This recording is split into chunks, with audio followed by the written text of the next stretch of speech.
Buongiorno a tutti e ben ritrovate e ritrovati in un nuovo episodio di A come puntini puntini. L'ospite di oggi è Nicola Montigi.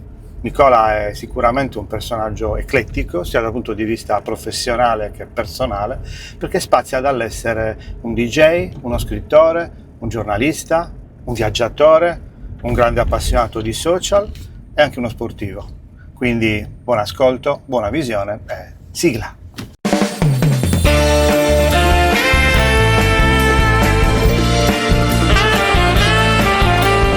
Come puntini puntini.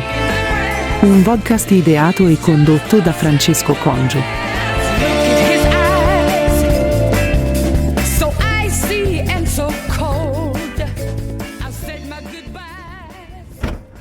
Ciao! Eccoci qua, ciao, Zaino come dietro. stai? Bene, Tutto bene. bene? Zaino dietro voi? Zaino dietro? Boh, per Sai che lo comodità. zaino per me è fondamentale, perché c'è... Ho capito, non te lo ruba nessuno qua, Hai ragione, no? Non essere diffidente. Però magari ho bisogno di scrivere qualcosa durante il viaggio, perché mi piace Che sempre... viaggio? C'è una passeggiata. No, per me ogni momento... Ogni momento è un'occasione. Ogni momento è un viaggio, Ok. è la verità questa. Cioè la Te lo vita è puoi un mettere viaggio. questo? Certo, me lo posso mettere. Hai capito? Sì. Che cos'è questo? Immagino, dalla marca mi pare di riconoscerlo. Esatto. Eccoci Va bene? qua. Va benissimo, poi che bello essere trasportati. No, va bene che registri, che non lo sapevi, ti ho fatto un'imboscata. Posso registrare? Certo che puoi registrare, io nasco in questo dubbi. mondo qua, Non avevo dubbi. non c'è problema. Non avevo dubbi. Non c'è problema, ci sono pronto. Poi la cosa bella della vita è essere trasportati, sai che Davvero? mi dà un senso di rilassatezza.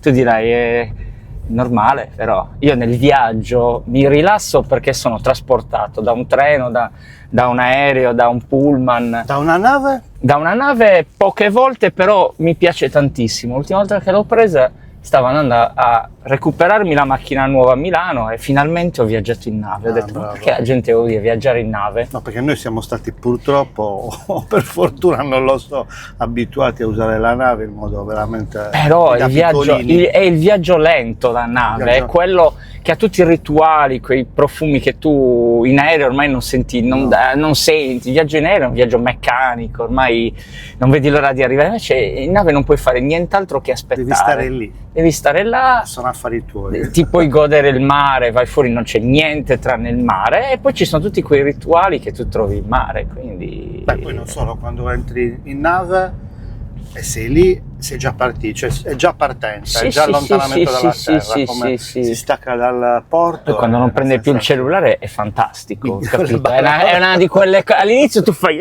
e poi dici vabbè, cosa posso Cosa fare? posso fare? Nulla. In realtà vado, è bello. vado È bello, a è cercare bello un posto tutto questo. poltrona. Ascolta, io questa cosa qui che sto facendo Sì. è un progetto dove faccio una chiacchierata con amici, conoscenti, sconosciuti, un po' di Ma io tutto. mi fido di te perché i tuoi progetti sono sempre bellissimi. Quando tu fai delle cose sei sempre più avanti di questo mondo. Ma non Probabilmente- sono avanti, è una cosa che ovviamente... Sì, però fatta nel modo tuo. Non ho inventato nulla. Fatta nel modo tuo è sempre diversa e sempre bella, perché Wow. so che c'è amore e c'è cura. La differenza che si nota tra la gente che fa tanto per fare e la gente che fa perché le piace. Poi non è detto che questo al pubblico piaccia, perché sai bene lo che no. vedremo, quando verranno pubblicate vedremo. Sì, ma guarda, ci pensavo proprio ieri a questo concetto, ho detto l'importante è che ti faccia star bene un'attività, cioè qualcosa che fai, se ti fa star bene è già un punto avanti. Poi è vero che ci devi anche mangiare. No, non mi interessa, te lo giuro, non è però- una cosa che ho pensato per monetizzare, perché poi tu mi insegni che su YouTube monetizzare è un Esatto, delirio. ma in generale Non ha monetizzare senso. ormai è complicato, cioè devi avere un colpo fortunato e devi Poi riuscire. devi fare quantità, Nico, cioè devi fare Esatto. una marea di ore, di avere un sacco di follower, cioè, E poi devi fare, certe volte purtroppo devi fare anche l'idiota, cioè nel senso Molto che l'idiozia l'idiota. piace molto a questo mondo, quindi molto. alla fine, ma guarda, io mi riallaccio a un ragionamento che ha fatto un carissimo amico detto, nel mondo della notte, ha detto: ma tu non devi fare queste cose così tristi, profonde, devi fare un po' il giullare. E ho detto: ma sì, io non sono un giullare, cioè, emerge quella parte mia, bravo. Capito? Quindi... No, avevo visto una cosa su Black Mirror, ti ricordi della serie? Black Sì. Mirror? L'ultima serie, l'ultima stagione, scusa, il secondo episodio è di una pazzesco, quando questo tizio per salvare la moglie praticamente fa delle cose particolari, ma in particolare si iscrive in un canale che può essere TikTok, forse tipo OnlyFans, però OnlyFans in maniera molto differente, si fa pagare per fare cose estreme, tipo togliersi un dente in diretta, cose che sono possibili oggi, molto realistiche. Se tu bazzichi in questi, cioè io ci bazzico perché ci pubblico anche le cose, e paradossalmente TikTok è molto interessante perché ti fa arrivare un pubblico che non riesci a recuperare con facilità su Instagram. Io ad esempio quando faccio i video miei parlo di notte, con il mio piglio un po' così oscuro, filosofico, trovo che su TikTok le connessioni siano tantissime con gente che non conosco, invece in Instagram che mi conoscono, meno like, meno interazioni, cioè vedo una cosa pazzesca, cioè che chi ti conosce alla fine non reagisce o forse non ti prende sul serio o forse perché ti conosce e non ti considera, ma chi non ti conosce spesso ti scrive delle cose: grazie, hai detto quello che io non riuscivo a dire, cioè queste robe qua, infatti il mondo ma è normale, dal punto di vista di, come dire, audience è normale che che questa interazione sia così attenta per certi versi, no? Però tutto strano, insomma. Oh sì, è stranissimo, però ti dicevo che ho fatto un incipit, ovvero ti ho presentato, ho detto Nicola Montigi, non ho detto Tigi nel mondo della notte, come DJ, comunque che sia un personaggio eclettico sia dal punto di vista professionale che personale, e l'ho elencato in ordine sparso, mi è venuto DJ, giornalista, scrittore finché non esce un libro. Ma tu stai scrivendo, non mi interessa, lo uno so, che scrive però. uno scrittore, perché se esce un libro ti ho lanciato ho parlato con una mia amica che scrive, che mi ha detto io gli ho chiesto quando è che diventi scrittrice, un giorno a cena, e mi hanno detto che se non arrivi a 3 non sei ancora scrittore. È vero questo numero? Io con molta umiltà dico che finché non vedo qualcosa, e in questa chiacchierata spoilererò qualcosa di interessante, finché non vedo che esce qualcosa fisicamente, ancora io non mi sento scrittore. Per quanto io scrivo da quando avevo 12 anni, perché da quando avevo 12 anni io scrivevo giornalini di classe, giornalini di quartiere, ho scritto un pseudolibro che ancora non ho avuto il coraggio di riaprire, ho scritto dossier politici, nel senso... ho dimenticato questo, vedi? Che cosa? L'impegno politico che anche quello, ma... Però fermati, perché devi ricominciare da capo, perché tutta questa roba che ho detto, anche ho detto che stai dicendo, tipo 6-7 cose, che forse non ho detto allenatore di futsal un periodo. Sì, ho fatto anche quello. Sono altre vite, io le chiamo le altre vite. Quindi torniamo indietro e devi ricominciare da capo, non da quando sei nato, ma qualcosa di vicino, ovvero ti diplomi dice al liceo, al Pacinotti, con scarsissimo, però dalla terza in poi. Ma sì, mi sono diplomato, no, alla fine gli ultimi anni sempre 1 o 2 materie me le portavo a settembre, però per il liceo, soprattutto dalla terza in poi, che è arrivata la filosofia, mi ha completamente sconvolto. Ti ha illuminato la filosofia? Tantissimo. Poi avevo una professoressa che si chiama Wanda Turno, che è stata capace di lasciare, sai, quei semi che poi lo so. Col senno di Quanto poi... è importante l'insegnante illuminato che ti illumina. Ma io ho avuto tanta fortuna a scuola, l'ho capita dopo, e anche tanta sfortuna perché purtroppo qualche professoressa poi mi ha un po' ferito, non faccio nomi, però poi in qualche materia mi ha lasciato, ma non tanto la materia, l'approccio che aveva nei confronti degli allievi. Diciamo che rivalutando tutto questo nella vita capisci che quella figura là ti lascia delle ferite, altre invece ti arricchiscono, ma fa parte della vita, cioè il dolore è una parte fondamentale. Quindi Pacinotti. Dal dolore si cresce? il dolore è fondamentale per migliorarsi. Io non credo più da tanti anni nella felicità. Secondo me la felicità è un concetto commerciale, banale. Tu non sei mai stato felice? Io sono stato in equilibrio invece che felice e lo sono in questo momento della mia vita, clamorosamente, perché sto arrivando a 50 anni tra 4 giorni, 50 anni, giura. Esatto, sì, non Quindi è sembra. stata un'occasione Perfetto. simpatica questa. Ma anche per fare il punto, perché comunque chiacchierare è sempre un fare il punto. Lo so. 50 anni, non sembra vero. Esatto, 50. Wow, ok, quindi torniamo un attimo indietro, dice ok, cosa decidi? Ecco, so che ti sei iscritto all'università. Scienze politiche. Ma quando lo decidi? Decido di fare scienze politiche perché in quarta superiore in terza superiore mi innamoro della politica, mi innamoro dei dibattiti politici, poi non capisco come. Vado con Alleanza Nazionale, non c'è una motivazione. Mio padre alla fine è un socialdemocratico, per quanto militare, era appassionato, però l'MSI, perché a quel tempo si chiamava MSI, era comunque un partito. Ma c'era Almirante? C'era Gianfranco Fini che nel 1992 viene sdoganato da Berlusconi.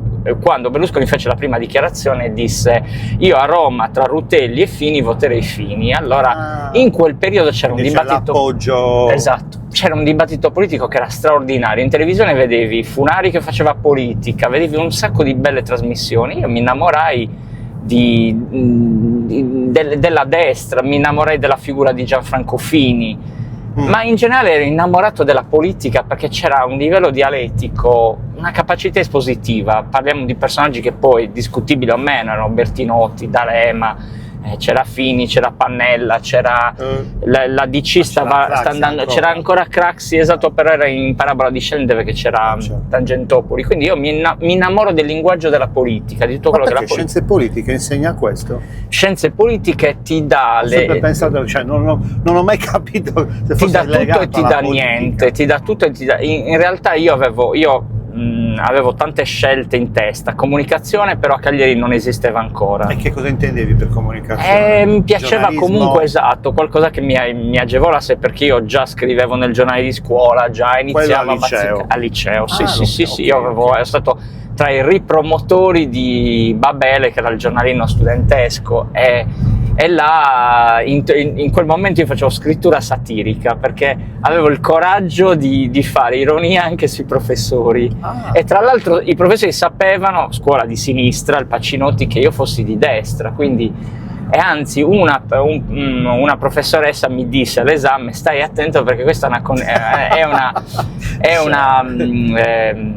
una commissione tutta di sinistra, capito? Cosa è successo? No, non è successo niente. È successo che io quel voto l'ho preso probabilmente perché intanto il compito di matematica fu un disastro. 38, che il minimo era 36. Cavolo. Il compito di matematica fu un disastro, ma quello italiano fu il compito che mi aveva retto. Quindi, però avevo già la strada segnata, e riscoprire oggi, adesso facciamo un salto veloce, tutte quelle cose, avere coraggio di scegliere quelle cose sono state la mia soluzione, il mio salvavita. Cioè? Perché nella vita tu mi insegni, fai tante strade, inizi a dire no, ma tanto non riesco, ma tanto, allora inizi a fare un po' magari l'allenatore, un po' l'animatore, un po' il comunicatore però di cose lontane, poi però ti accorgi, come è successo in questi anni, che le due cose che ti hanno fatto sentire bene sono quelle che ti hanno fatto anche soffrire, che ogni tanto ti abbandonano, che sono la scrittura e la musica, cioè rimani sempre là. Cioè quelli sono i tuoi driver? I miei driver sono quelli, cioè non devo andare a cercare altro. Io alla fine, per paura di non guadagnare, di non essere accettato professionalmente, umanamente, cercavo sempre, quindi vado a Milano, vado a lavorare in un'altra realtà, cerco di fare altre cose. Oppure magari anche la politica era qualcosa che mi serviva per accedere in realtà a una profondità che io trovavo solamente nella scrittura. Io ti blocco perché mi stai dando già le conclusioni, ti uccido. È quello il bello, devi farmi prima una piccola cronologia. Ok, dai, cronologico. Devi continuare su quella lega, perché questa cosa che stai dicendo è bellissima. Lo so, è lo spoiler già. È il sunto. Però sai che ci sono le piramidi rovesciate ormai, per cui devi dare già tutto subito. Guarda, mi stai dando dei ganci Allora, uno è un gancio. Non te l'aspettavi, No, ma parlare con te è sempre così, ogni volta è così, che mi dai dei ganci, no, me l'aspetto sempre, non mi aspetto niente da questi incontri, perché Certo. chiaramente ogni incontro è diverso e ti posso garantire che ne ho già fatto un bel po', e ho scoperto tante umanità e ti arricchisce tantissimo. Comunque tu sei un'umanità molto particolare. Esatto. E poi sei veloce, sei... Ho fatto i conti con me stesso. Allora, vado al liceo, poi mi iscrivo all'università, inizio a lavorare e faccio il giornalista perché prendo il TSE. Inizio a lavorare nel 96 come giornalista sei in già una testata giornalista? sportiva. Non sono giornalista, ma inizio grazie a un carissimo amico che si chiama Antonello Laia.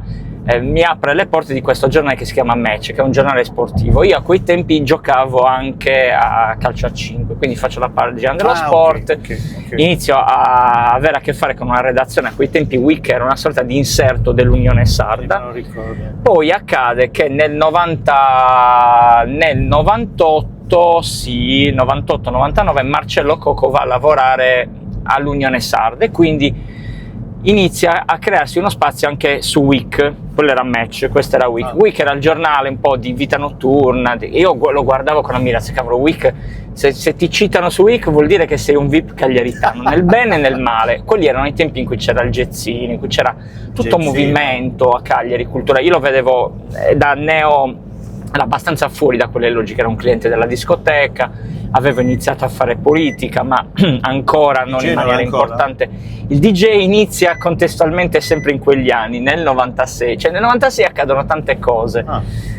Gioco, faccio finalmente un anno forte anche a livello sportivo, capita Match, poi capita Week da collaboratore, inizio a scrivere i primi articoli. Il primo articolo è, non mi avevano fatto entrare a Sailletta, me la prendo con i buttare fuori, scateno il primo putiferio, perché io sono capace di scatenare sempre i putiferi con la scrittura, e poi la proprietaria di Sailletta, che è Ginevra Ballero, tra l'altro conosciuta perché è un architetto molto noto, che era amica di mio fratello, è anche la persona che mi ospita per la mia prima festa da DJ. Ok. Quindi succedono tante cose in quegli anni. L'università la lascio per un po', inizio il primo anno, do forse un esame, mi sbattono fuori, però inizio a lavorare tanto con il mondo del giornalismo, ma già facevo politica, divento addetto stampa anche all'interno della politica, quindi già nel 96 io avevo 20, 96 significa, sono del 75, quindi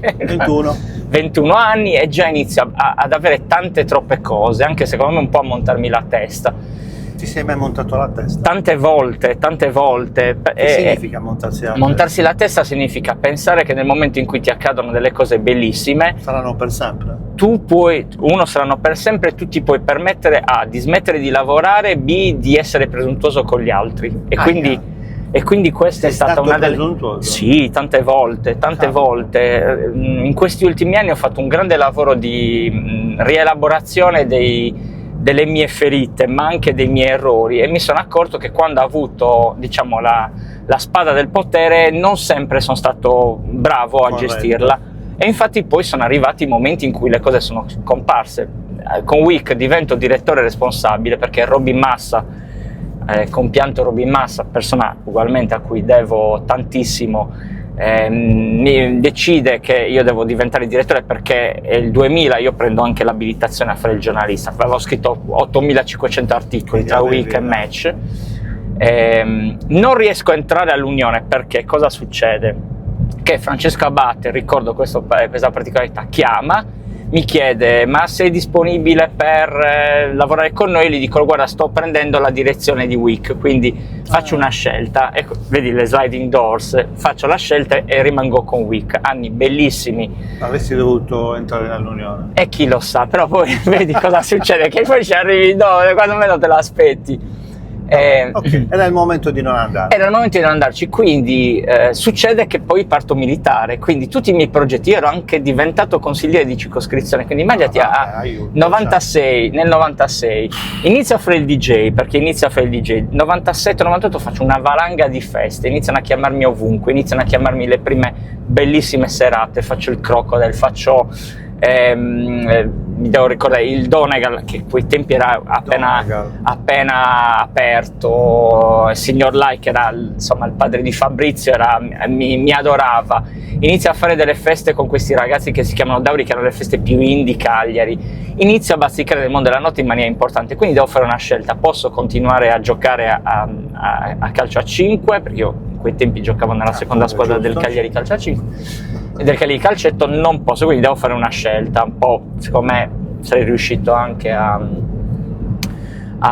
gestirmela. Quindi in quel momento della mia vita, mettiamo alla fine degli anni 90, io WIC, faccio politica perché sono consigliere di circoscrizione, tra l'altro più votato di Alleanza Nazionale, sono un dirigente giovanile, quindi tutte le cose che succedono nell'ambiente di Alleanza Nazionale le seguo, parto, faccio l'addetto stampa all'interno del partito. Mamma mia, mi stai facendo venire l'ansia.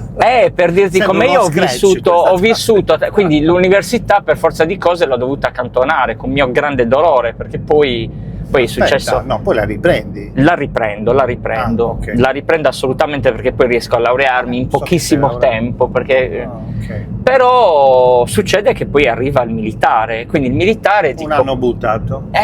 Buttato, un anno. Perché quando arriva la cartolina io dico no, non è possibile, io adesso non posso più lavorare al giornale. Comunque andava avanti WIC, pur con tante difficoltà. Cioè, quando hai fatto il militare hai dovuto sospendere tutte le attività? Potevo fare molto meno, perché parto a Macomer, quindi rimango 99. Io ero 9-99. C'era già il web, l'internet, le mail, potevi già incominciare. Sì, però io ho avuto la fortuna di avere video online appena uscito a casa, quindi noi siamo stati fortunati. Che ho rotto le scatole a mio padre, ho detto prendiamo, e io avevo, infatti, che andavo nelle case degli altri e dicevo guardate che questa è una cosa importante, installatevelo, e andavo a installare. Perdere quel periodo, perché ti potevi raccontare cose brutte di quanto ho ricevuto bastoni fra le ruote parlando di internet, del futuro. Mi hanno detto tutti no, non ha senso, non servirà a nulla, nessuno andrà lì dentro, ma personaggi anche molto noti. Certo. Lasciamo perdere, un giorno ne parleremo. Il servizio militare all'inizio lo prendo come un grande trauma. Dove perché l'ho fatto a Macomer e poi sono stato mandato a Cagliari, ma col timore di finire a Teulada. No, ero Marina, ma scartato dalla Marina, e quindi mi arriva, mentre ero fuori, mi arriva questa cartolina che mi crolla il mondo addosso, perché io ero Cioè, eri convinto di non farlo? Ero convinto che mi scartassero, però avevo esaurito tutti i vari rinvii che ti permetteva di fare. Ma ti scartano alla Marina e ti prende l'esercito? Sì, perché l'esercito era l'ultima scelta. La Marina mi avevano scartato per diciamo che non avevo il torace abbastanza. Sufficienza toracica, famosissima. Esatto. Tra l'altro bellissimi ricordi anche della visita di leva, cioè col seno di poi dico della visita di leva che feci in quarta superiore alla Spezia, bellissimi ricordi perché un mondo che non conoscevi. Inizio a fare il militare, quindi si blocca un po' tutto, però io avevo le mie carte, cioè nel senso avevo i permessi perché facevo politica, quindi avevo le riunioni. I permessi della politica? Lo potevi fare, e in più avevo il lavoro, quindi avevo per fortuna a Macomer non da Macomer proprio trattamento, però là ho imparato a stare al mondo. A Macomer ho imparato a vedere che il mondo è pieno perché il servizio militare ti serve per capire che c'era quello che ti minacciava col coltello, quello che non ti faceva dormire, però poi imparavi, perché io comunque sono sempre stata una persona molto socievole per quanto timida, quindi vedi le contraddizioni. Sei timido? Timidissimo, cioè mi faceva venire attacchi d'ansia continui. Mi sembra timido questo no. Io attacchi d'ansia continui, cioè assolutamente, però ho capito che quella è la mia cifra, quindi non devo, cioè non è che per ogni cosa è una malattia, sei così e impari. Sai che in questo periodo adesso mi uccideranno le mie amiche e i miei amici che guarda che hai registrato tutto e non taglio nulla, quindi stai attento a quello che dici. Io dico quello che mi urta è che per ogni problema ormai viene tirata fuori una parola e ti schematizza all'interno di un sistema, quindi se sei una persona così magari iniziano a dire si chiama giudizio. Sì, è un giudizio, però adesso anche clinicamente tutto deve essere risolto, deve essere ricondotto a qualcosa. E cosa ti dicono che sei? Ma non lo so, ma probabilmente avrò tutte le possibili Tutte le patologie mentali che sono Ma chi se ne cos'è? frega. Come si dice? ADHD, no?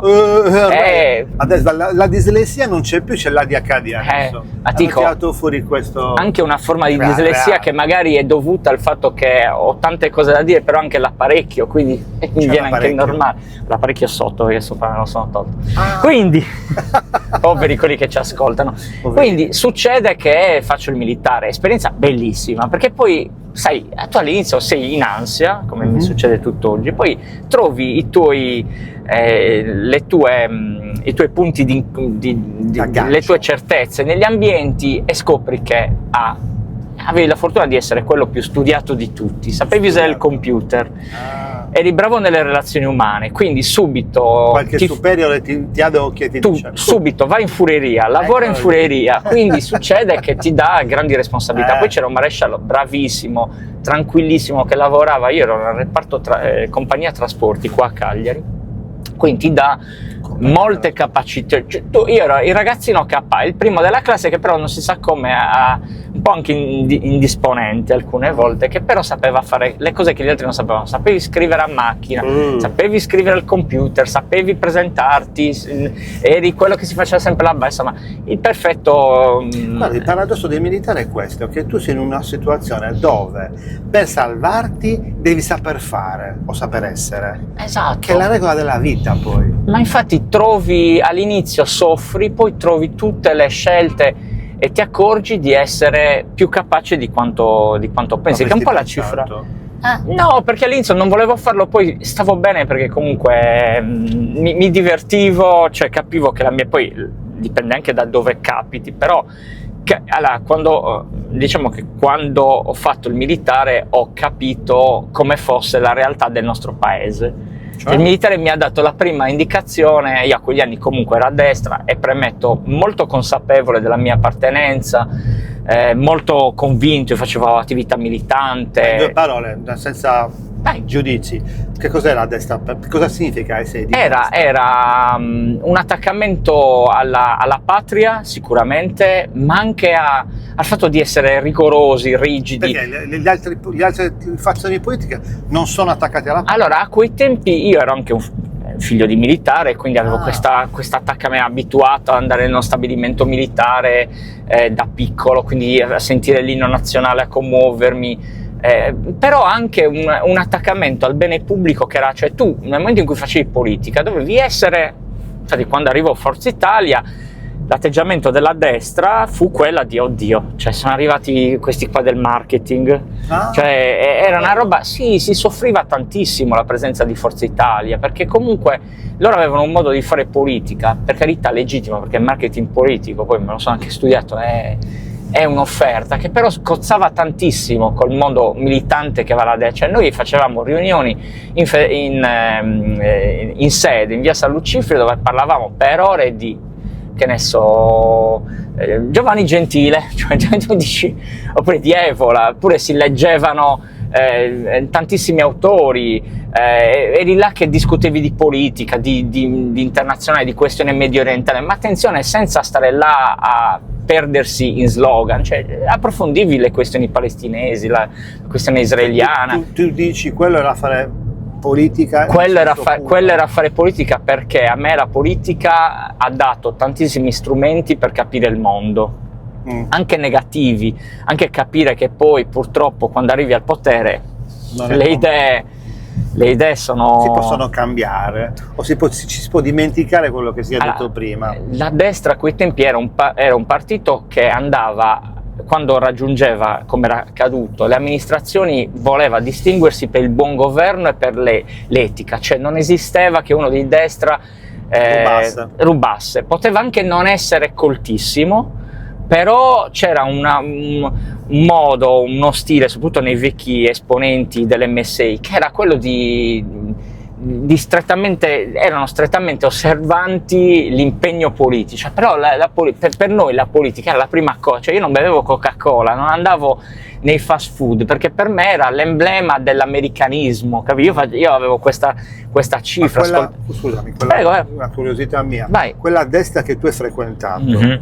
come si confronta o rapportava col passato purtroppo non felice storico? Beh, del fascismo italiano, anche c'era un legame storico e ideale, però si parlava delle cose belle e delle cose brutte insieme o solo delle cose belle? Belle dal punto di vista... Allora, io dico la verità, non ho mai visto se non in qualche esponente una grande, così, che dovevi sempre parlare del fascismo, cioè c'era un bel dibattito storico. Io che poi mi sono laureato in storico politologico, amavo, cioè come adesso vado nelle città dell'est e vado a visitare il museo di Tito, per dirti, cioè mi ha dato quell'approccio alla storia che altrimenti non avrei ricevuto. Cioè c'era molto meno fascismo a quei tempi all'interno dei gruppi giovanili rispetto a quelli che si mostrano oggi da parte di persone che secondo me neanche hanno fatto militanza politica. Quello che abbiamo visto tutti l'altro giorno è veramente squallido. Ma per favore, cioè. Guarda, io penso che quello è stato un periodo della storia nostra, un periodo brutto, un periodo pieno di veleno, di odio, di sangue, di violenza. Io non vorrei mai stare sotto una dittatura, cioè non vorrei mai stare sotto Benito Mussolini o sotto Tito, ma assolutamente. Però, e qua dico il però, era un periodo che era figlio di quei tempi, figlio di tutti i conflitti che nascevano dalla prima guerra mondiale. Dal tuo punto di vista ci si può tornare in situazioni del genere? Non si può tornare, ma tutt'oggi le forme della propaganda e di una dittatura esistono, sono diverse, nel senso non vedrai mai la gente appesa in piazza, la gente fucilata, vedrai la gente può essere adesso uccisa attraverso un'inchiesta che finisce sui giornali, cioè c'è un tipo di fascismo molto diverso, è un fascismo di influencer che attaccano una persona, cioè il fascismo è un concetto molto molto più ampio e pericoloso oggi, perché tu puoi danneggiare una persona attraverso altre azioni, cioè nel momento in cui tu fai uscire un'inchiesta o fai delle illazioni su una persona dal punto di vista personale, morale, cioè quella persona la stai già etichettando e la stai già uccidendo per certi versi, quindi questo è il fascismo attuale. Quello di quei tempi io ho visto che era tanta azione politica. C'è anche, attenzione, a questo aspetto che dici, può avere della valenza, è la libertà di parola e di espressione? Quello è fascismo? O non lo è? Ma dici oggi, Beh sì, a livello nostro politico sta arrivando, o meglio, tu che fai parte della stampa, diciamo, del giornalismo, ti accorgi o no che c'è un tentativo di evitare di essere di dominio pubblico, evitare che chi vuole dire qualcosa lo possa fare? Sì, assolutamente, ma le persone stesse, adesso leggevo un'inchiesta, ma non mi ricordo di chi, comunque di un istituto americano, le persone adesso si espongono anche molto meno perché hanno paura, soprattutto sui social, lì bisogna essere prudenti a prescindere. Di essere attaccate. Certo che è rischioso oggi, perché a seconda delle parole che scegli, a seconda dei pensieri che esprimi, puoi essere non tanto, ripeto, ucciso o torturato, quanto allontanato dalla società, dimenticato, quindi devi stare molto attento. È pur vero che, perché qua poi io sono sempre in una zona di equilibrio, è pur vero che il politically correct per certi versi è un eccesso, per altri ha mostrato semplicemente che siamo una società che ha delle sensibilità diverse rispetto a prima. Quando la gente dice non si può più dire nulla, dice una verità ma dice una bugia, perché non è che non si può più dire nulla, i tempi sono cambiati. Io sono contro l'eccesso censorio, ma sono anche contro la libertà di offendere. È possibile trovare un punto di incontro in questo parere. È l'equilibrio. Lasci la libertà a tutti di dire tutto, ma c'è l'equilibrio. O meglio, puoi farlo, però poi alla fine. No, è l'equilibrio che io, anche frequentando ambienti politicamente sicuramente più estremi, ho imparato a vedere, perché ho visto gli estremi, come ho tantissime amicizie che stanno all'estrema sinistra, persone che mi rispettano in una maniera amichevole, spesso anche più di miei ex camerati, per dirti, o camerati, perché camerati... Ma tu sei ancora lì, politicamente? Politicamente io sono, come dice un carissimo amico di destra, che è una polide della politica, io non so dove stare. Io per certi versi Apprezzo, ad esempio, adesso è stato eletto nuovo sindaco di New York, ha delle idee interessanti per certi versi, i pullman pubblici gratuiti, un salario minimo, cioè secondo me ci sono delle cose che a prescindere non fanno parte del patrimonio di destra o di sinistra. Diritti minimi. Diritti e poi dico la parola buon senso. Bravo. Però in questo mondo cosa succede? Che se Trump dice una cosa giusta o fa una cosa giusta, allora tutti non lo puoi dire perché è Trump, se l'ha fatto Che Guevara non lo puoi dire perché è Che Guevara, se l'ha detto la Meloni non lo puoi fare, se l'ha detto, diceva Bertinotti. Cito Borzacchiello che fa dei reel meravigliosi, ma Trump, ma Musk, ma chi, ma boh, cioè siamo in una situazione veramente dove non si può fare nulla, non si può dire niente perché... Io voglio essere... No, mo ti blocco perché siamo già a mezz'ora, mi preoccupi tu, guarda che è un'ora. Hai ragione, quindi abbiamo un'altra mezz'ora. Un'altra mezz'ora e vola via come... Hai visto quante vite ci sono racchiuse in... Lo so perfettamente quante vite ci sono. E c'è tanta, ma perché anche tu sei consapevole... No, lasciami perdere, io non c'entro oggi, c'entri solo tu. Quindi siamo arrivati al militare, cerca di essere più... Sì, militare, prosegue l'attività politica. Ok.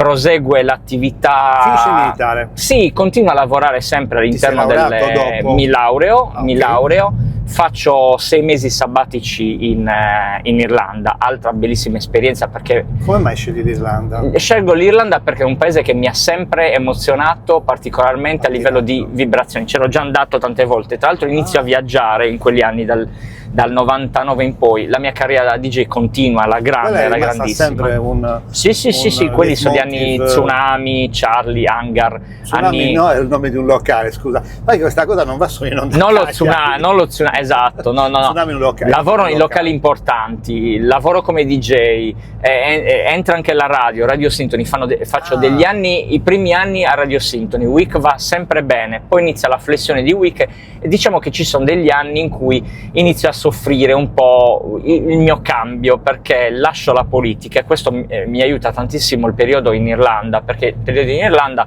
leggo un libro di Travaglio e inizio a dire, e poi ci fu in quel periodo il mitico litigio tra Fini e Berlusconi. Ma quale libro? Il potere dei soldi? Il potere dei soldi. L'odore dei soldi, sì. Il libro, il potere dei soldi era di Bardolla, forse, Alfio Bardolla. Esatto. No, l'odore dei soldi è un libro grosso così, ovviamente su Berlusconi, su quel periodo. Esatto, considera che io avevo ancora il ruolo, perché vengo eletto 3 volte in circoscrizione, però inizio a avere un'apatia per la politica, nasce in quel periodo la Casa delle Libertà, quindi Berlusconi vuole accorpare tutti i partiti del centrodestra.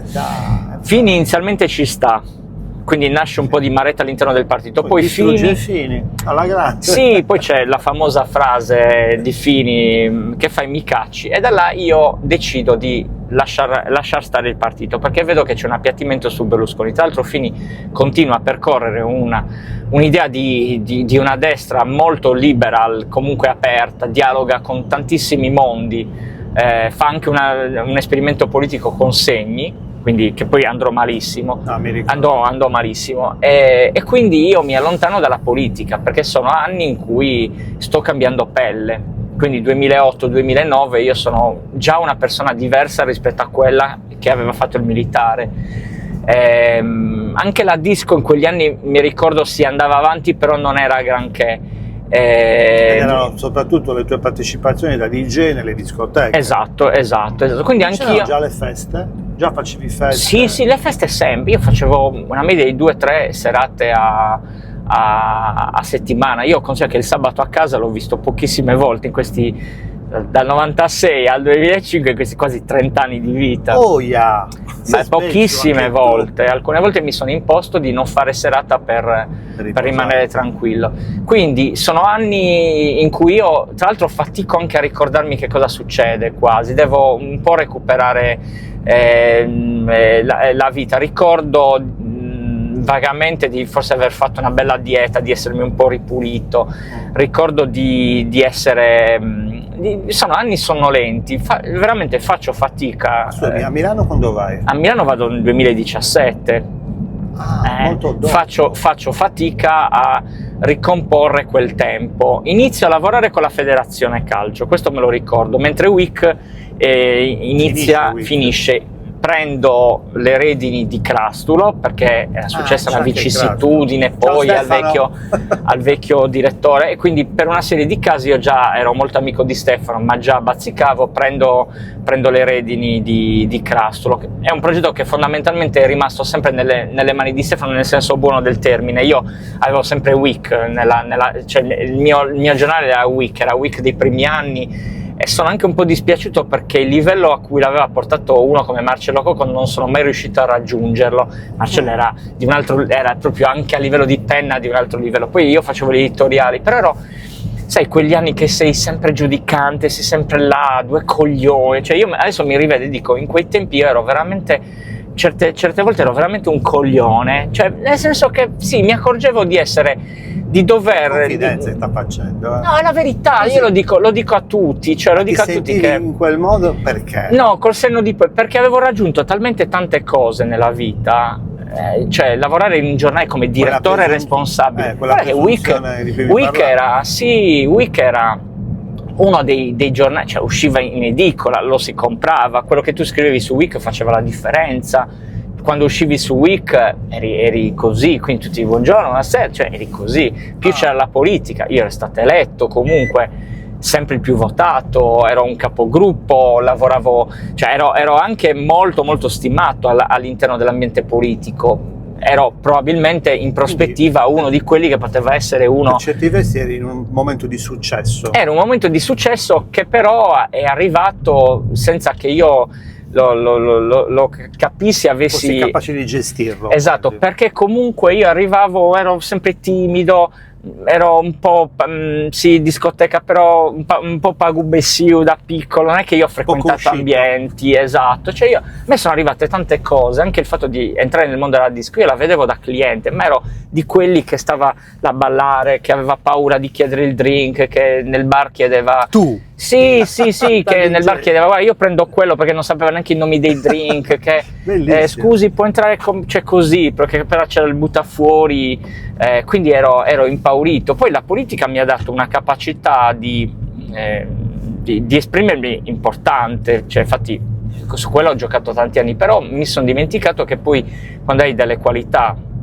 che magari hai coltivato nel tempo o magari innate come scrivere, li devi continuare a coltivare, non è che puoi dire vabbè vivo di rendita, no. Capito? Quindi tutte le cose che io dicevo sì, giornalista, però dovevo continuare a spingere tantissimo, ma probabilmente come mi ha detto una mia amica non era quello il tempo. Quindi arriva il primo, quindi continuo a fare il DJ vivacchio fino al 2010, poi arriva al 2011 il grande schiaffo morale, che è quello della morte di mio padre. E là 2011 la mia vita si rivoluziona, perché lascio tutte le cose che erano a metà nel passato. Considera che io salivo sempre un po' a livello di federazione, continuavo a avere, mi affidano una squadra importante che è la rappresentativa femminile, però la testa come finisce, come mio padre va via, tra l'altro va via in 4 mesi, io torno da un viaggio, lo vedo in una festa che viene fatta a Siddi mentre suona Fresu, ecco perché poi nasce questo amore per Paolo Fresu e per la sua musica, perché l'ultima volta che io vidi mio padre in forze fu a un concerto di Fresu nel luglio del 2011. Lui era amante della musica, gli piaceva? Sì, però... vedere Fresu lui? Allora, mio padre, poi ti racconto tante connessioni che io ho notato in questi ultimi anni. Siddi e il paese di mia madre fanno primi anni di Appetitosamente, c'è Fresu. Io torno dal Trentino perché lavoravo per tanti anni in Trentino, anche quella è una parentesi che ho. D'estate, esatto. No, il coordinatore. Esatto. Torno velocissimamente e dico, vabbè, andiamo a Siddi. Quelli erano i tempi in cui devo andare in paese, il paese dei miei nonni, sì, poi devo salutare, non avevo voglia. Quella sera c'è il concerto di Paolo Fresu. Tutti in questi passaggi, esatto, c'è il concerto di Paolo Fresu, lo fa a Sadomo e Sorcu, che sarebbe la zona alta di Siddi, dove c'è un piano, noi chiamiamo Sovrane Siddi, esatto, quella è l'ultima volta in cui io rivedo mio padre che sta bene, cioè lo rivedo in forze, quindi io praticamente cosa succede? Che ho quell'idea di mio padre che si ferma là, perché poi non ricordo praticamente niente, se non che abbiamo tentato di curarlo,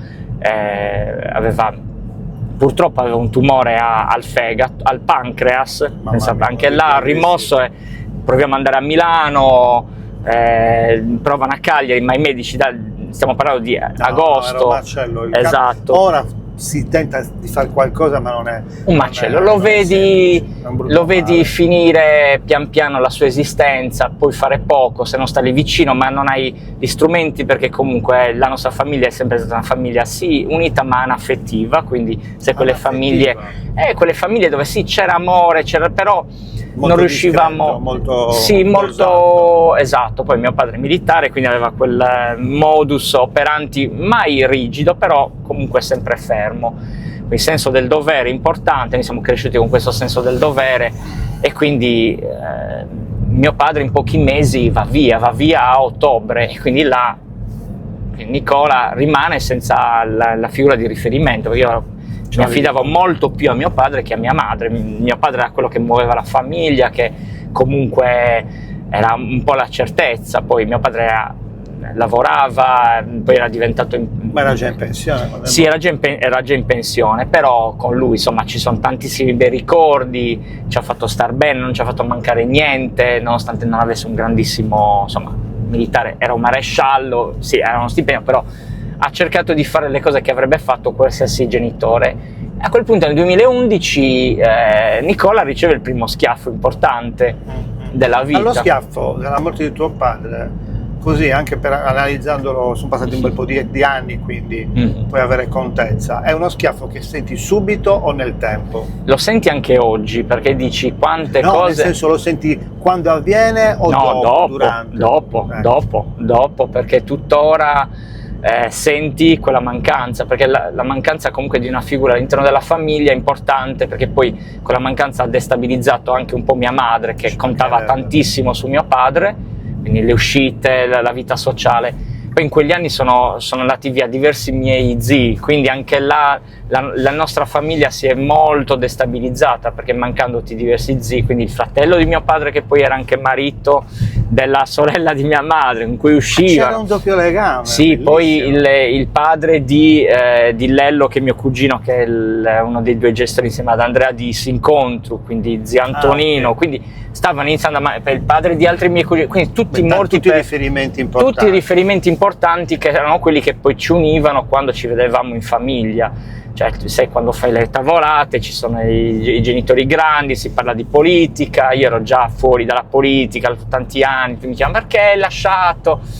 Che cosa succede nel 2011? 2011 succede che io dico a me stesso, così non puoi più andare avanti, cioè devi darti una mossa, perché stai dormendo. Stai dormendo e allora devi iniziare a capire cosa vuoi fare della tua vita. Cosa ti piace fare nella vita, Nicola? Allora succede che, grazie anche all'aiuto di tanti amici che mi hanno dato delle dritte, noi forse ci conoscevamo già, no, mi sa. 2011? Non mi ricordo, cioè, poi è difficile ricordare. Dimmi cosa fai e ti dico se ci conoscevamo già. Mi sa che noi arriviamo nel 2013, adesso ripeschiamo qualcosa nelle immagini di... No, certo che ci conoscevamo. Ci conoscevamo, esatto, forse. Ah no, bugie, sì, forse. Vabbè, ce lo controlliamo. Scusami, l'esperienza B, quando la fai? No, arriva dopo. Allora, quelli sono gli anni in cui io prendo la mia vita e dico adesso ti devi salvare da solo, salvare da solo, non c'è nessuno da chiamare quando non hai le cuffie. C'è un libro che dice, dal titolo, Nessuno si salva da solo. Esatto, e infatti mi salvo da solo, perché inizio a macinare, allora arrivano una serie di belle cose con Sintomi, una trasmissione in diretta. Sintomi me lo ricordo. Arriva il lavoro in regione col BIC, siamo conosciuti più o meno là. Arriva, mi pare quegli anni, anche il giornale di Sardegna. Sì, bravo. Arrivano una serie di amicizie nuove, arriva un ruolo importante in federazione anche là. Arriva una carica, ero responsabile di comunicazione di un evento mondiale di calcio, cioè arriva una serie di cose dopo la morte di mio padre che sembra quasi che mio padre mi avesse fatto dei regali, ha detto hai fatto tanto nella vita, adesso ti regalo qualcosa. E quindi succede che per fortuna inizio a guadagnare un po' di soldini che servivano perché stavano iniziando io avevo preso casa, ero andato a vivere per i fatti miei, poi ero tornato in quel periodo per stare vicino a mamma, quindi ero un po' da una parte e dall'altra. E quegli anni li vivo molto bene perché comunque accadono belle collaborazioni, la certezza di comunque lavori nuovi, di opportunità nuove anche importanti, quindi Sardegna Impresa, quindi dei talk. A Milano? Dopo. No, sempre Cagliari, sempre Sardegna. Ah, Poi succede che dopo parti, però no. succede che questo momento, questo slancio, tra l'altro 2012 faccio il Cammino di Santiago, anche là nasce una nuova prospettiva, viaggiare da solo. Viaggiare da solo è un'altra scoperta, da solo è leggero, e anche là iniziano i viaggi in solitudine. E gli raccontavo sui social, ma perché viaggi da solo? E quella è una sofferenza che ho avuto tanti anni, gli amici che non capivano come fosse la mia vita. Facciamo perdere i commenti, No, stai sempre viaggiando, veramente. stai sempre... commenti micidiali che mi sono portato per tanti anni, perché io facevo un lavoro atipico per quegli anni. Ecco, forse era il periodo in cui io ti dicevo sempre, ma perché devi raccontare tutto? Esatto, avevi ragione, avevi assolutamente, ma tanti consigli. Un amico carissimo mi ha detto guarda che non devi giustificare le cose che fai, le fai e basta, non sentirti in colpa. Però sai, si vivono anche questi sensi di colpa. Però ce li avevi a casa, ce li avevi da mamma, ce li avevi dagli amici, dalle cose, quindi succedeva spesso, perché vai là, perché sei sempre in Spagna, perché sei sempre a Barcellona, fai spaccio di droghe, relazioni, le cose. A Barcellona! Quello, sì, almeno 30 volte. In quel periodo sono andato tantissimo, è stata la mia ancora di salvezza, perché il viaggio è stato un momento in cui ho detto tutte le cose che realizzo le devo fare perché poi il viaggio da solo ti mette in discussione, perché devi parlare da solo, fare delle cose, devi organizzarti la vita da solo, cioè devi salvarti. Una volta perdo il passaporto, cioè mi ubriaco come vuoi, cioè fai le cose che vuoi, che non ti interessa. Però mi accorgevo che rispetto alla vita che io avevo anni prima, quella della politica, quella di week giornalista, sempre con la vestito, io poi avevo questo look spesso che era mi vesto con la cravatta, con la camicia sempre, il gilettino, cioè questo look da bravo ragazzo. Ma io non sono un bravo ragazzo, cioè non quella cifra. Ragazzo. No, cioè sono una persona molto anarchica, molto disordinata, che trova nel disordine un proprio ordine, una propria filosofia. Cioè mi sono accorto, e soprattutto in quegli anni in cui stavo rimettendo a posto, avevo capito che tutta quella parte di vita che avevo fatto, cioè avere anche l'approccio in discoteca di quel genere, avere quel modus operandi in politica, sì, era una parte di vita, però non era più mia, quindi ho messo tantissimo tempo per trovare una strada nuova. E allora infatti cosa capita? Che mi iscrivo all'università nel 2016, decido di prendermi un'altra laurea in comunicazione e dico vabbè, adesso nuova sfida. Siccome ero un po' fermo col lavoro 2015-2016, poi arriva un grosso problema, no, quello arriverà dopo, lo diciamo, 2015-2016 decido di iscrivermi all'università, bellissimo, comunicazione, avevo già dei docenti che mi conoscevano per fama, perché comunque era abbastanza conosciuto, quindi per me doveva essere wow, in realtà non riesco a ingranare. Però cosa succede? Che arriva la proposta di lavoro da Milano.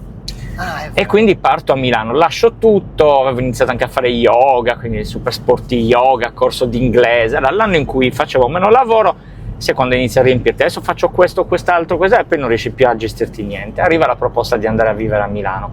Quanti anni hai fatto a Milano? 2 anni e mezzo. Milano è stata una bellissima esperienza, però mi ha fatto scoprire anche delle cose interessanti e soprattutto mi ha fatto scoprire una parte di me stesso. Primo anno, wow, stipendio, Volkswagen, wow, esci tutte le sere, fai le peggiori cose in giro, finisco alla conferenza stampa di David Guetta, vado a vedermi Giovanni, cioè tutte le cose che c'erano a Milano di vita le facevo, weekend sempre fuori.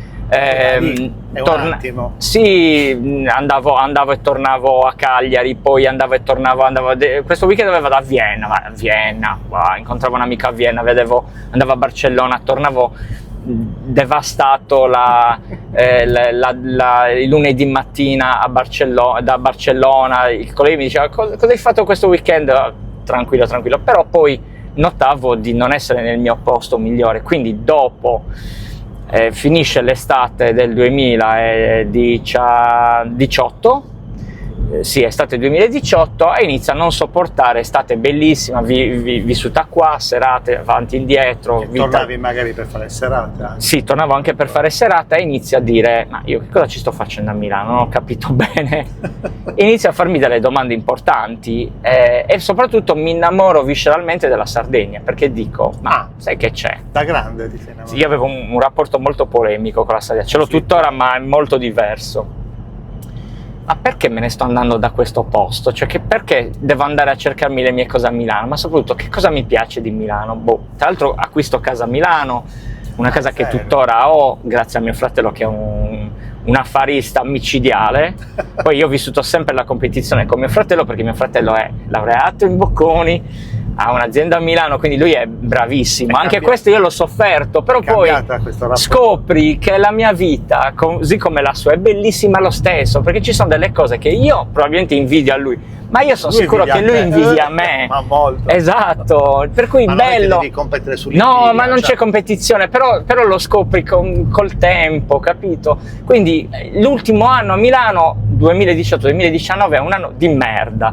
A un certo punto io non riesco più quasi ad andare a lavorare, odio tutto di Milano, odio qualsiasi cosa. Ho un carissimo amico che tra l'altro si è ritrasferito a Cagliari, anche lui legato al fatto di tornare per questioni familiari. Esatto, lui bravissimo, perché è un ingegnere, ma è anche un docente universitario, che era stato un po' il mio confidente, perché io non riuscivo a fare vita sociale a Milano, ero contro tutti, la vita aziendale la odiavo. E torni a Cagliari. Poi succede che mi coinvolgono a Milano per fare degli eventi. Tra l'altro a Milano faccio un sacco di cose da DJ, quindi anche là mi sono trovato, soprattutto il primo anno, divento resident in un bellissimo locale, il Vista d'Arsenal, ne faccio altre serate al Davai, mi fanno fare degli eventi potenti in un locale dove fanno cose micidiali. Cioè, il primo anno di Milano è stata una cosa, anche a livello di DJ, potentissima. Cioè, nel senso, le cose le ho fatte, però poi capisci che non è il tuo posto, che l'azienda non è una cosa dove tu vuoi lavorare, che l'azienda è un mondo, a mio modesto parere,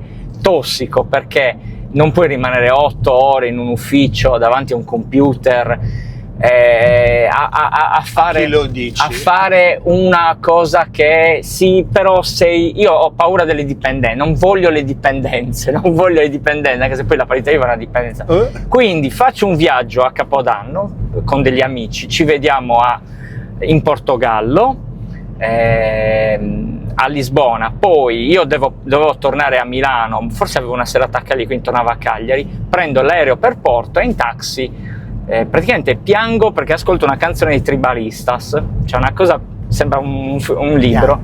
Piango perché dico: ma perché devo tornare a Milano? Cioè, perché devo tornare a Milano? E questo pensiero che io già avevo, esatto, cioè, perché non riesco a fare le cose che voglio fare a Cagliari? Tra l'altro avevo ottenuto anche qualcosina, quindi devo ringraziare le persone che poi mi hanno accolto senza giudicarmi anche a Cagliari. Ecco, mi mette a piangere perché questa canzone, che era, non mi ricordo il titolo, diceva qualcosa tipo "la gente ti aspetta", qualcosa del genere. Quindi io a un certo punto torno a Milano e inizio nella mia mente già adesso devo capire come tornare a Cagliari, cioè cosa devo fare. Come finire qui e tornare. Quindi passano mesi sempre più di merda, io stavo malissimo, a un certo punto non volevo andare a lavorare, tipo bambino quando da bambino volevamo andare a scuola, allora sotto le coperte mamma ti chiama, non volevamo. No! Esatto, non volevamo andare a scuola, quindi ti chiamano, io ero qui ogni giorno, dicevo no, devo andare, cioè diventavo, poi paradossalmente a Milano inizio a fare pubbliche relazioni all'interno dell'azienda, io tra l'altro non avevo detto in azienda che facessi il DJ, quindi quando io dico che faccio il DJ, ma all'inizio non lo dico, quando faccio il DJ tutti wow, che cosa? Ogni volta che c'era il weekend tutti ero il mito, sì, entravo, che cosa hai fatto questo weekend? Io tentavo sempre perché poi accade che hai a che fare con persone che hanno scelto l'azienda per una serie di ragioni, si sono sposate. Io avevo un collega, avevano dei vincoli che non avevi tu, esatto, famiglia, figli, però anche questa roba che siccome la famiglia hai dei vincoli, siccome sei libero è tutto più facile. Non è vero, Non è vero. perché io ieri ci ho messo un giorno a fare tante cose che con l'aiuto di una famiglia, di una compagna probabilmente avrei risolto facilmente. Invece devo starci, e quando sono stato male in questi anni, perché 2 volte è stato abbastanza male, cioè come pensavo quando è morto papà, dovevo uscire io dalle difficoltà, così come quando sono tornato a Milano dovevo uscire io dalle difficoltà, non è che sono andato in giro, posso lavorare. È successo che poi casualmente le cose si sono realizzate, quindi succede che il 1° aprile, dopo tanti sconvolgimenti, tipo scappavo, sì, stavo male, cioè andavo dal medico milanese che era un tipo che ti diceva vabbè cosa, ok, tenga, faccia. Cioè ero a livelli di depressione forte, ma la cosa bella è che l'ho capito io da solo. Quindi 1° aprile mi presento al mio responsabile, con cui lui era un veneto, con cui c'era una dialettica importante, mi amava, mi odiava, mi cazziava, quindi anche già questo rapporto, e dico io mi dimetto. Quindi immaginati all'interno di una società come Volkswagen, che a quei tempi ancora era potentissima. Volkswagen significa Audi. Non stava ancora cambiando. No. Cosa vuol dire? Che è un sardo. L'ultima catena dice a tutti che se ne va, cioè per loro è una cosa, cioè rompi la narrazione, perché non se ne va squilibrato. Sì, e infatti mi ha fatto, ma è uno scherzo, è il 1° aprile, quindi è vero. È uno scherzo. No, non è uno scherzo. Non ci hai pensato che era il 1° aprile? No, io ero giorni, poi ho detto oggi è il giorno giusto.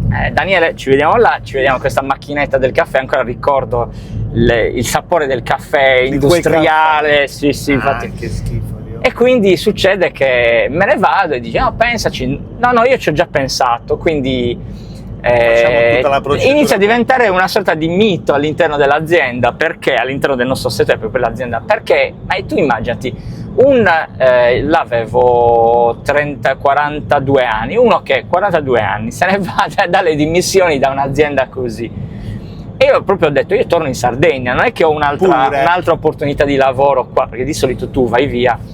E allora però c'era un passaggio importante dove lo dovevo dire a mio fratello, anche questo, perché mio fratello era quello che mi aveva un po' organizzato casa, tutto, mi aveva dato le dritte. Lui a Milano, immaginati che ci sta dal 92, quindi, esatto, quindi dico una cosa a mio fratello, Milano. dico una cosa a mio fratello e lui si incavola perché l'ho detto prima in azienda, non l'ho detto prima a lui. Quindi mi metto a piangere, dico oddio, veramente aveva ragione, gli avrei dovuto dire, ma queste cose, ho capito, capitano, non le puoi sapere, quindi non ci parliamo tipo per un mese, perché lui era veramente incavolato, aveva ragione, però io gli ho detto, io non è che ho il comando della vita, cioè certe cose tu le fai, cerchi di essere bravo con tutti, ma qualcosa sicuramente non riuscirai a chiudere, quindi organizzo per andare via da Milano, quindi prendo avevo casa, quindi prendo tutta la mezza casa, avevo una macchinetta che poi mi ero comprato là, torno dalla Sardegna con viaggio in nave, ecco, e riprendo la mia vita in Sardegna, e succedono cose bellissime, perché poi 2020, poi c'è anche il Covid, però col senno di poi dico col cavolo che sarei rimasto a Milano col Covid. Esatto, hai fatto una mossa. Io ho comunque iniziato a lavorare bene, ho iniziato a riprendere la vita in discoteca, ho iniziato a lavorare come ha detto stampa della federazione, ho ripreso benissimo, non ho mai sofferto la difficoltà. È successo in quegli anni un grosso dramma, che è stato quello che il mio ex commercialista ha fatto danni micidiali, si dimenticava di dirmi che c'erano delle cose da pagare, quindi mi arrivarono a Milano delle cartelle su cartelle, parliamo di 40.000 euro da pagare, quindi Milano è stata bella perché mi ha aiutato in quel periodo ad avere una certezza, mi ha aiutato a trovare casa, quindi grazie a mio fratello. Quindi da questa esperienza mi ha aiutato a capire cosa non dovevo fare nella vita, quindi andare in un'altra città che io magari idealizzavo, andare in una grande azienda io magari idealizzavo, credere che il mio lavoro fosse quello, anche un po' dire la Sardegna. Infatti i primi anni che ero a Milano, i primi mesi che ero a Milano, la Sardegna, io lavoravo in Volkswagen. Sì, le fai queste cose, perché siamo tutti delle grandi teste di cazzo, capito? Ti posso fermare un attimo, dico solo una cosa.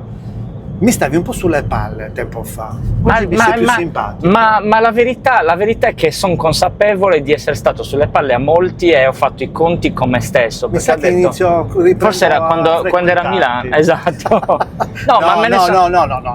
Me ne sono accorto tantissimo. Un alone generale non è tanto quanto eri a Milano, perché quando eri a Milano tu sei stato come sempre gentile. Me ne sono accorto tantissimo. Lo dico apertamente, sei sempre stata cordiale, ogni volta che ti ho chiamato ti sei dimostrato disponibile per qualsiasi cosa, sia che fosse una cosa per me o per altri che conoscessi, però avevi questo alone un po' di... Quando era a Milano, sì. No, in generale, sì, non so quando eri a Milano. Ce l'ho avuto. Non me lo ricordo se era quello il periodo. Ce l'ho avuto assolutamente perché quando capitano delle cose belle... A Milano l'avrei avuto in maniera preponderante, ma magari, come dicevi prima, te lo sei portato in tutto il periodo di successo che hai detto prima. Perché arrivavano delle cose e tu dicevi... Oggi ti trovo diverso. Perché arrivavano tante cose belle in certi periodi e non riuscivo a gestirle. Quando arrivavano le cose brutte invece davo la colpa agli altri, non dicevo che è colpa mia che non spingevo tanto con la vita e non mi mettevo il perché. No, mettiti in discussione e dire ma forse ho sbagliato a dire quella cosa. Sì, ma errori tantissimi, ma anche sui social ho fatto danni micidiali con certi post che erano un'autoreferenzialità. Smetti di farlo e mi dicevi hai ragione e poi riprendevi. Ma anche oggi probabilmente è così. Però oggi e in tutto questo periodo, allora, la meditazione che ho iniziato a Milano, ho ascoltato, mi ha aiutato a capire cosa posso fare per migliorare. Poi non è che lo faccio sempre, però ho capito molto più facilmente dopo anni di meditazione la consapevolezza, tutti i giorni, non salto, riesco a fare 10 minuti, però li faccio bene, poi scrivo il mio diario personale, poi ho capito che se sono quello che sono è grazie agli altri e se certe volte non va bene è colpa mia, capito? Quindi, perché poi mi sono capitate perché poi sono capitate talmente tante coincidenze belle, peccato che stiamo finendo perché altrimenti racconterei anche la parte più bella. Racconta, non c'è problema. Quindi torno a Milano, comincio a lavorare.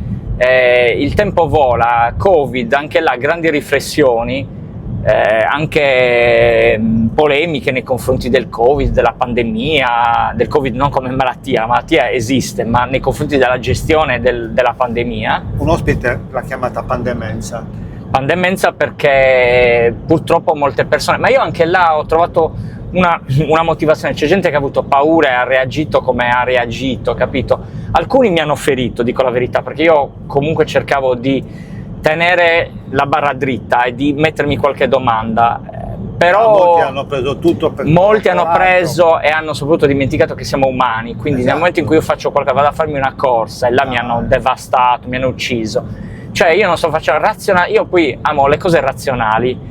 Quando ci sono i compagni, cioè la razionalità è una cosa, cioè se tu vai a fare una corsa e stai per i fatti tuoi, non stai facendo male. Allora ti dicevano, ma guarda che poi intasi, non lo fanno tutti, ma guarda che poi intasi il pronto soccorso. Ebbene, avantieri c'era la notizia che il pronto soccorso era intasato, quindi era una coglionata. Cioè, io là non sono stata a dire, avete visto che le ambulanze in fila ci sono anche adesso? Ma non so cosa è intasato tutti i giorni, tutti i santi giorni. Ma tanti sassolini ci potremmo... Niente, gli ospedali sono un macello, ci ha insegnato qualcosa di così? Niente. Quindi nella vita ho imparato a capire che tutte le cose, sto imparando a capire che tutte le cose devono essere, sono responsabilità tua, tu non puoi agire su come si comportano gli altri, però puoi migliorare come ti comporti tu, non puoi agire sulle malattie degli altri, non puoi agire sul fatto che oggi piove o non piove, però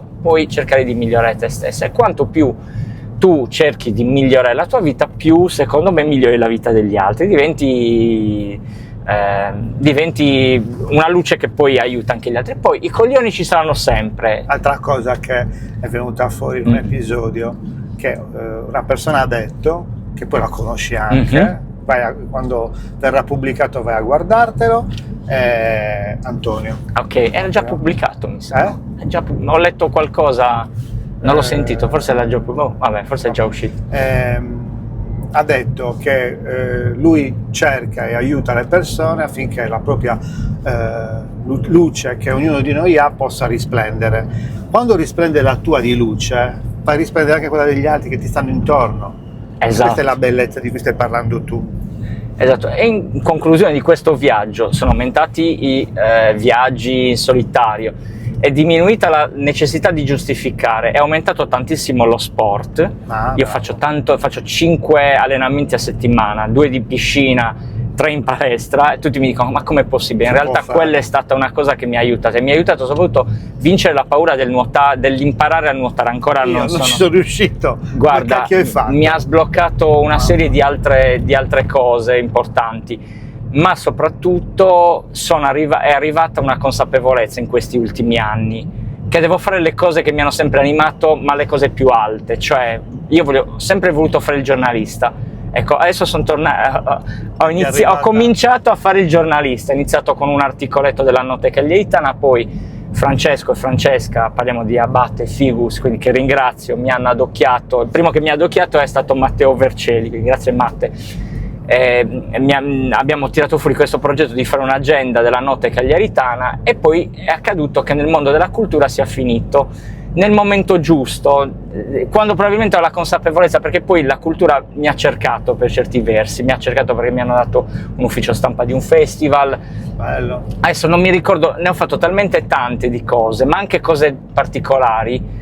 Cioè, mi sono sentito accolto da un mondo che io fondamentalmente non conoscevo e che avevo paura anche di frequentare. Hai detto no all'unione, sia WIC, tutto sommato stavi tenendo il sicuro per l'incerto. Esatto. Quindi è sempre lì la sì, di cui hai parlato prima. Bisogna avere il coraggio forse a volte di buttarsi e dire no, ci voglio provare. Esatto. Va. Ed è accaduto anche che ho sfornato proprio oggi, nel senso terza revisione, perché poi l'ho già fatta, un libro di viaggio. Ho già un romanzo in cassetta, e quello dipende dall'aiuto che mi dà il mio editor, che è Ciro Auriemma, che saluto. Quindi anche uno con i controcoglioni, possiamo dire coglioni, sì, che mi ha aiutato tanto. Ma la prima mia editor era Nadia Paddeu, quindi ringrazio anche Nadia, che sono persone. La casa editrice?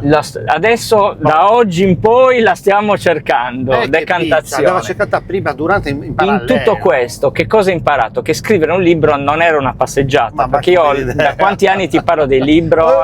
Da tanto, però mettermi a scrivere un libro con la costanza che probabilmente lo sport mi ha dato tutti i giorni è un lavoro complesso, un lavoro importante, altrimenti paghi come fanno altri e lo pubblichi, perché molta dell'editoria oggi è vado in un posto, lo pubblichi, oppure qualcuno te lo scrive e te lo pubblica. Esatto. Per cui io voglio provare, poi magari ci riuscirò. Però anche la strada, io non... No, la strada che tu stai facendo, cioè che hai messo in piedi una collaborazione con un editor come Ciro Auriemma, e poi tu te lo pubblichi da solo. No, assolutamente. Adesso proveremo. Lo metti su Amazon, pazienza. Proveremo a cercare. Certo, è meglio, come tutti dicono, avere una casa editrice importante come Feltrinelli, Mondadori, che ti dà ovviamente una spinta pazzesca, ma purtroppo lì le decisioni sono... Io mi sento già uno scrittore, uno scrittore. Ma tu lo sei sempre stato. E soprattutto la scrittura, così come l'arte. Adesso mi vengono in mente tante collaborazioni che sono nate, Lucido Festival, cioè mi hanno considerato, e sono contento, dei mondi che io mai avrei pensato. Bravo. Perché il mondo dello sport, il mondo della notte, ma anche là sono arrivate le cose che ho detto ma anche là sono arrivati riconoscimenti alti, e stiamo lavorando anche per un altro riconoscimento, che alla fine mi hanno fatto dimenticare i passaggi errati con le persone che mi hanno conosciuto e magari mi hanno usato, e magari anch'io ho usato altre persone come era. Però ho, superato anche quel momento là. Ogni tanto dico, quel coglione, però poi dico, hai visto che però mi ha chiamato lui. Cioè, le cose importanti, i riconoscimenti importanti, ma no, che tu eri avanti rispetto a...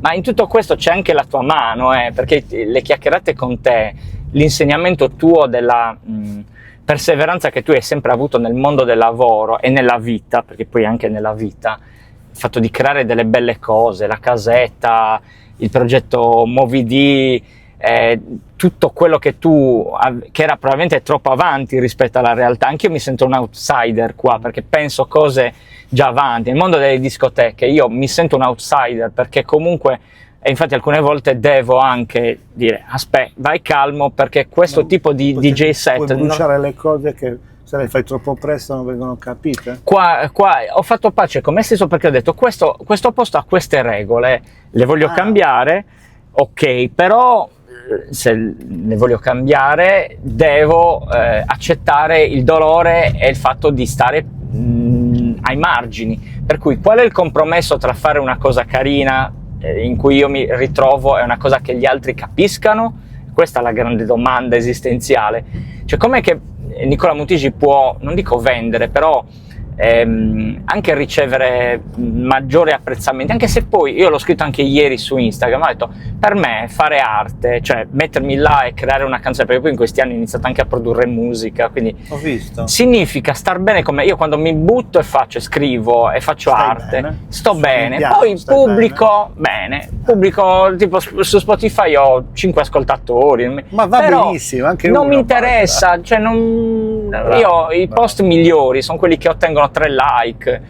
Spesso mi dicono, quando faccio i miei video Instagram, che sono troppo filosofico, che dovrei fare le 5 canzoni più belle del mondo. Probabilmente devo fare anche quelle, però io sono arrivato a un punto in cui scrittura e musica sono parte della mia vita e cerco ogni giorno di ritagliarmi quell'ora, quelle 2 ore per fare musica, con suonare il mio piano, perché anche quello è una cosa bellissima, e scrivere in maniera libera, se c'è il libro, se c'è scrittura creativa. Tutto il resto è lavoro, che per fortuna, anche qua ringrazio chi sta più su di noi, è quello che mi piace fare, perché fondamentalmente faccio l'addetto stampa della federazione, ho un po' di clienti di comunicazione, li curo i social. Stai facendo un sacco di serate. Di serate, ma serate che a me piacciono, con gente allora, che mi piace, in situazioni allora, dove io mi sento, cioè dove nessuno mi dice metti questa musica, io Ricordiamo, sì, discutevamo sul fatto che arriva il tizio, mi metti questo, no? cioè Tu ti porta la pennina, io dico no? che sono contento perché arriva a 50 anni, ogni tanto dico cavolo, poteva cadere a Ma fai un 30 che avrei festone? avuto. Ma fai un festone? No, me ne parto in Ecco, Moldavia, mi uffa. pare. Dove è Vilnius? La prossima settimana vado in Moldavia, quindi per dirti, e tutti ovviamente inizieranno a dire ma parti, ma c'è freddo, ma le mignotte, ecco, le prime cose che dicono. È ovvio, però un caro amico dentista, cioè amico perché ci commentiamo a vicenda, ha detto, Andrea Caruso, che fa il dentista, Andrea mi ha detto una cosa bellissima in un commento, ha detto Cagliari è questa, è inutile fare filosofia, i nostri cari amici spesso non riconosceranno i tuoi slanci, ma avranno bisogno sempre che tu gli dici le 3-4 coglionate che sai dire. Ha detto la cosa giusta, ha detto ci sono cari amici a cui noi non possiamo che voler bene, però è inutile che fai i discorsi platonici con loro, non ci arrivano. Purtroppo quando arrivi, e tu lo sai, a uno stato di profondità così con la vita, alcune volte hai bisogno anche di persone che ti arricchiscano, cerchi di trovarle, però sei bravo perché magari trovi anche l'equilibrio con le persone che magari non hanno il tuo livello di consapevolezza, ma non perché tu sei più bravo di loro. Cioè io apprezzo tante persone che non fanno tutti questi pensieri, che vivono felici, mangiano, dormono, si riproducono. Io però non sono quel tipo di persona, quindi per forza di cose ho bisogno di circondarmi di persone che vibrino alla stessa frequenza, capito? Che magari mi diano qualcosa di più e io riesca a dare loro qualcos'altro. In questo io continuo a dire, la sofferenza è importante, perché la sofferenza è il motore dell'esistenza, più della felicità. E invece ti contraddico in maniera netta, brutale. Vai. Secondo me tu sei felice adesso. Io sono equilibrato adesso. Quindi sei felice. Però sono consapevole che può succedere qualsiasi cosa. Adesso di più. Tu pensa che io adesso ho l'ansia che devo andare a nuotare questo pomeriggio, ho l'ansia perché devo andare stasera ho l'ansia di cose che io so fare. L'ansia che tu chiami ansia, che io rispetto il fatto che tu la chiami ansia, perché ognuno di noi è l'ansia. Però il fatto che tu lo faccia poi alla fine, perché tanto lo farai, come l'hai fatto non so quando, giorni prima, quello che devi fare stasera, domani, dopodomani. L'ansia è forse la domanda che ti poni, riuscirò a fare anche oggi quello che non mi piace tanto fare ma che devo fare? E quindi alla fine però rispetto alla felicità La felicità è anche la consapevolezza che ci sono cose brutte, la consapevolezza che hai sofferto, che hai provato dolore. Quindi la consapevolezza che esiste il dolore, la tristezza, il fatto che ti possano mancare le persone, eccetera. Ok. No, giro ancora, mi ok. servono ancora 2 o 3 minuti che Certo, ho fatto una certo. domanda, ma porca miseria, sei andata a 100 all'ora. È Va bene così, è così, è ti così. conosco, immaginavo che sei andata così. È così. Non avevo dubbi. Ma in tutto questo percorso volevo dirvi, cari ascoltatori, che Francesco Movidi è stata una delle persone che io porterei in un'isola deserta, perché comunque Francesco anche esatto, a parte che secondo me saprebbe come sopravvivere con le sue 1000, ma non lo so. però Francesco è una di quelle persone, non ci vediamo spesso, anzi ci perdiamo molto, che mi ha insegnato tante cose, ma anche semplicemente con lo sguardo, col sorriso, col fatto che mi ha dato una dritta, anche che mi ha detto, ecco, evita di fare questo. E io all'inizio dicevo, ma perché questo qua mi sta dicendo? Però è stato bravo, perché è una persona, per quanto diversa, molto simile a me, è uno di quelli che non sta mai fermo, e quindi io dico sempre, ci sono incontri che la vita probabilmente ti ha deciso di dare e tu non le... E come ci siamo conosciuti? Tramite Fabio Morelli. Mitico Fabio. Esatto, Fabio. Quindi cioè ci siamo conosciuti per caso, esatto. Cioè, milanese, esatto, ma secondo me prima o poi tornerà anche lui alla base.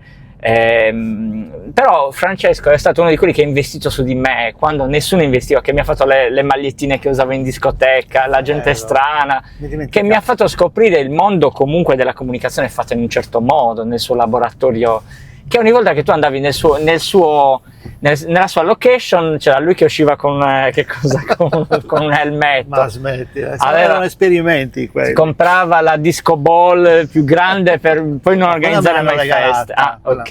No, le feste poi le abbiamo fatte, scusa. Sì, ne abbiamo fatte. C'è sempre tempo al tempo. Esatto, quindi cioè, bisogna tenersi strette, anche se poi non ci vediamo mai, queste persone, perché nonostante tutto queste persone ci sono sempre. E sai sempre che quando le chiamerai perché avrai un problema magari grosso, non saprai con chi parlarne, magari ti diranno dai che ci vediamo alla pizza, cos'è quella pizzeria di Monserrato? Ah, ti ricordi? Esatto, io ogni tanto riconnetto.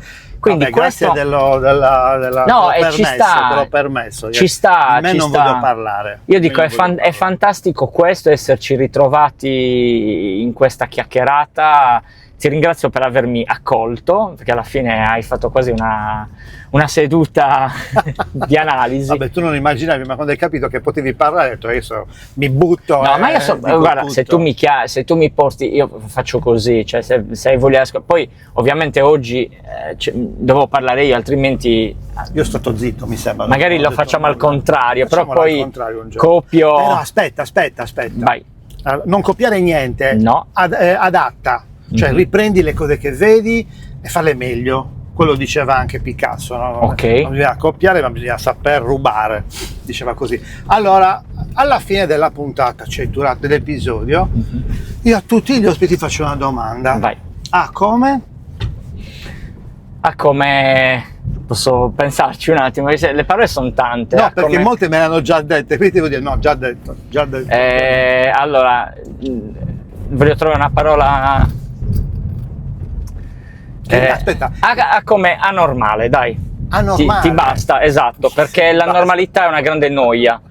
Alcune volte la devi percorrere. La normalità è una grande Quindi noia. bisogna essere anormali. Ma in fondo, se sei anormale, sei molto più te stesso, perché la normalità è dettata da quelle che sono le regole e le convenzioni del posto dove abiti. Io stesso faccio una vita anormale che agli occhi di tanti, mia madre per prima, è incomprensibile, non capisce perché io debba lavorare il sabato. Che lavoro fai per tua madre? Io faccio per tua madre? Per mia madre finalmente posso dire, faccio il giornalista e il DJ. Io ormai dico ma ti legge lei sull'Unione? No, perché l'Unione purtroppo non lo vuole più comprare, però lo sa, dice ogni tanto ti vedono in televisione, non sono in televisione, sono sui social, fai questi video che non che si capisca. Io dico, non ti sei comprata il cellulare, lo smartphone, vabbè.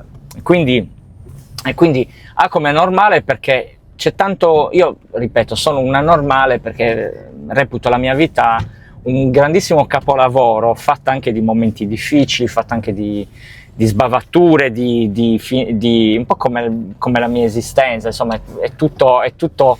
Però adesso da qualche anno probabilmente mi ha aiutato questo giro di boa in cui ho detto il tempo sta iniziando a correre. Questo è il giro di boa di 50. E il giro di boa, il 50 è un giro di boa per me, sta iniziando a correre il tempo. Adesso parabola discendente, però tutti mi dicono che è una bellissima età il 50, quindi nessuno ci crede che io... No, esatto, va selezionato quello che devi fare e io torno alle cose che mi hanno sempre fatto star bene, la musica, perché poi io mi sono ricordato che mio padre leggeva una valanga di libri, ascoltava musica jazz, quindi io il jazz che l'ho scoperto 5 anni fa, mio padre mi ha lasciato una collezione di dischi jazz che io non avevo mai aperto, non l'ho ancora aperta per la verità. Però ho detto, hai visto che tante cose alla fine si riconnettono e esistono nella vita tante sincronicità, come diceva Jung, per cui le cose che tu fai e le cose in cui tu credi profondamente, le cose che fanno parte del tuo daimon, quindi proprio iniziamo ti vanno a cercare e tu non devi dirgli di no, perché hai necessità di avere coraggio. Quindi che cosa è successo? Quest'estate ho lasciato anche il mio lavoro bellissimo che facevo in Trentino. L'hai lasciato? L'ho lasciato e mi dispiace tantissimo perché avevo una stima. Ho fatto 17 anni. Avevo un amore per il luogo, per le persone che è inenarrabile. L'ho lasciato anche là 5 giorni prima della stagione, quindi Paolo, Gabriele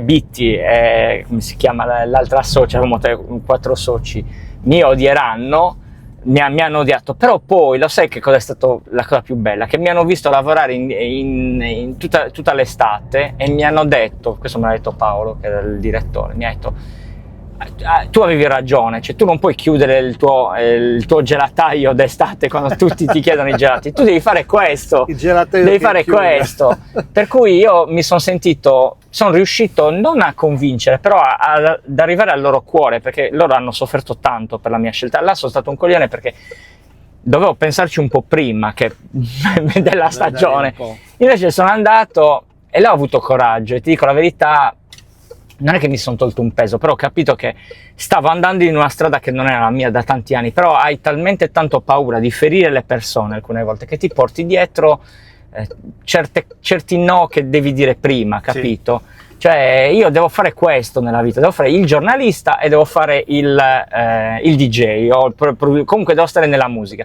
Anche il social media mi sta stretto, io lo faccio con piacere, però è un lavoro che mi sta stretto, che è arrivato casualmente per una serie di coincidenze che mi ha aiutato economicamente, però io non sono il comunicatore, io sono il giornalista, io sono il giornalista, perché poi io sono lo scrittore, io faccio 2 cose nella vita. Tu mi hai conosciuto che ho fatto 1000 consulenze di comunicazione. Io ti conoscevo e bisticciavo con te. Hai ragione, avevi ragione. Sulla parolina della avevi ragione, io sono arrivato anche grazie a te, avevi ragione, poi magari ho sviluppato anche quelle skills, ma io ho bisogno di altre cose, ho bisogno di difficoltà, di dubbio, di scoperta, di curiosità, di praticare anche mondi come la cultura e l'arte, dove non hai una regola, dove non devi sottostare, poi vabbè, gli articoli devi scrivere in un certo numero di battute, però la cosa bella che ho scoperto, ieri ci pensavo davanti a una canzone, che il mondo dell'arte, cioè quando tu scrivi un libro,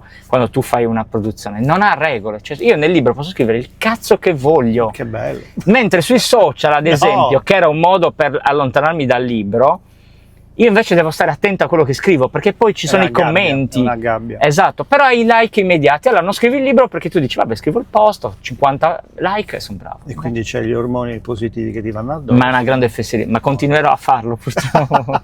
Bene.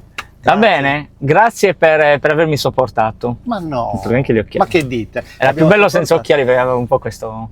Volevi fascino. No, ho detto, era bello anche senza occhiali. Togliti gli occhiali un attimo perché non devi fare gli occhi. Questi sono gli occhi di Nicola. Ok, un po'. Ciao, anormale. Grazie. Come è normale, esatto. A normalità sempre. Vai, ciao con la manina. Ciao Grazie a tutti per averci sopportato. Ci vediamo, adesso devo andare che c'è l'esame, c'è una prova per i miei allievi a scuola. Faccio anche, l'insegnante di...